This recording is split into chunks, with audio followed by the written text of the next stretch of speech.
से लेकर बनमननी वाले बाईपास की जो बात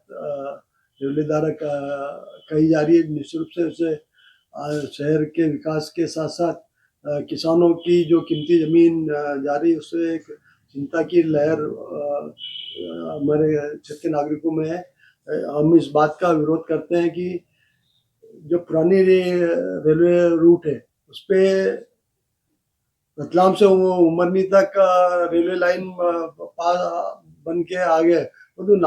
उमरनी से एकदम से सर्वे करके बनमनी तक बनाने की क्या आवश्यकता है, इसका भी खुलासा रेलवे को किया जाना चाहिए। उमरनी से रेलवे स्टेशन तक के प्रस्तावित रेलवे के पास पर्याप्त भूमि है, उपलब्ध वर्तमान में है, और यदि वो और भी चाहते हैं तो पुरानी रेलवे जो कोटे रेलवे लाइन जो अभी अन्य उपयोग में आ रही है उसको भी उसका भी उपयोग रेलवे करना चाहिए। जैसे हमने माननीय रेल मंत्री से भी मांग की है। विगत दिनों रेलवे मंत्री ने, हमारे सांसद जी, हमारे विधायक जी सब ने बैठकर इस पे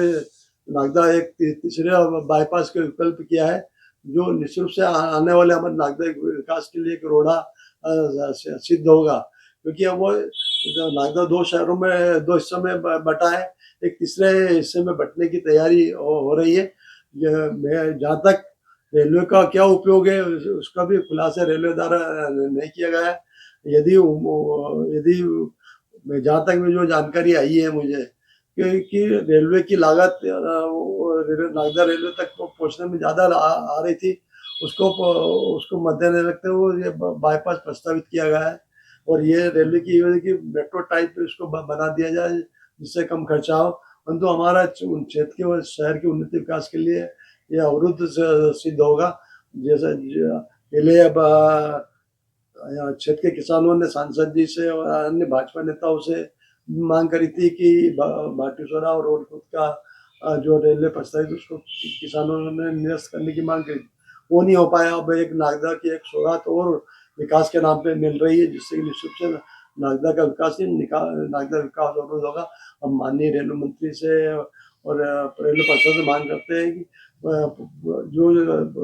वर्तमान रेलवे रूट है उस पर जो पास जमीन उस पर ही प्रस्तावित करें, जिससे कि हमारे क्षेत्र के किसानों की कीमती जमीन है उसमें अधिग्रहण में नहीं आएगी और किसान नागदा 3 हिस्सों में नहीं बटेगा, और जो हमारा नागदा का टाउन एंड कंट्री प्लान का 20,035 का जो प्लान है वो भी प्रभावित नहीं होगा। हम शासन से ऐसी मांग करते हैं। वैसे अभी जो पहले की जो एक लाइन बंद है, क्या उसको चालू करने के लिए कांग्रेस के मैंने उन्हें यही सुझाव दिया कि उस पर भी परीक्षण करा ले, क्योंकि वो कर्व है उसका वो भी समाप्त करने की शायद ये रूट बनाया जा रहा है, परंतु इसको उपयोग करके इसका उस भूमि का उपयोग पुनः रेलवे अपने बाईपास के लिए कर सकती है। रेलवे मंत्री जी को पत्र लिख रहे हैं, क्योंकि शासन प्रशासन भारतीय जनता पार्टी का, क्षेत्रीय सांसद भी भारतीय जनता पार्टी का है, अनिल फिरोजिया जी, विधायक भी हैं,